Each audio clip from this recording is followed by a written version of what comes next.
Hal yang memberatkan, terdakwa sampai dengan pemeriksaan perkara ini dinyatakan selesai masih berbelit-belit dan tidak berterus terang dalam memberikan keterangannya di persidangan, sehingga sangat menyulitkan jalannya persidangan. Perbuatan terdakwa telah mencoreng nama baik institusi kepolisian. Hal yang meringankan, terdakwa masih mempunyai tanggungan keluarga, terdakwa diharapkan masih bisa memperbaiki perilakunya di kemudian hari. Menimbang bahwa oleh karena terdakwa dijatuhi pidana maka haruslah dibebani pula membayar biaya perkara. Memperhatikan pasal 340 KUHP junto pasal 55 ayat 1 ke 1 KUHP, Undang-Undang Nomor 8 Tahun 81 tentang KUHP, serta peraturan lain yang berkaitan. Silakan berdiri.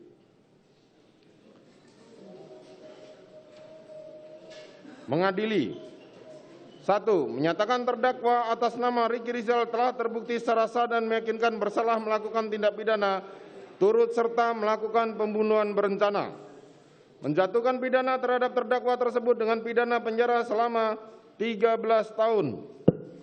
Menyatakan bahwa pidana tersebut akan dikurangkan dengan lamanya terdakwa berada dalam tahanan. Memerintahkan terdakwa tetap ditahan. Menyatakan barang bukti dikembalikan kepada jaksa penuntut umum untuk digunakan di perkara lain. Menetapkan supaya terdakwa dibebani membayar biaya perkara sebesar Rp5.000. Silakan duduk. Demikianlah diputuskan dalam sidang permusyawaratan Majelis Hakim Pengadilan Negeri Jakarta Selatan pada hari Kamis tanggal 9 Februari 2023 oleh kami Wahyu Iman Santoso sebagai Hakim Ketua, Morgan Simanjuntak dan Alimin Ribut Sujono masing-masing sebagai Hakim Anggota. Putusan mana diucapkan dalam sidang terbuka untuk umum pada hari Selasa tanggal 14 Februari 2023 oleh Hakim Ketua tersebut didampingi oleh Hakim Anggota tersebut, dibantu oleh Saudara Aprisno SH.MH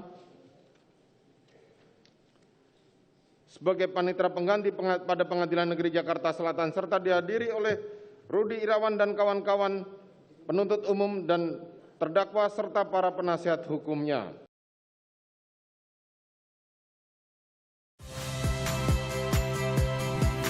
Saya Harjuno Pramendito. Saksikan program-program Kompas TV melalui siaran digital, pay TV, dan media streaming lainnya. Kompas TV, independen, terpercaya.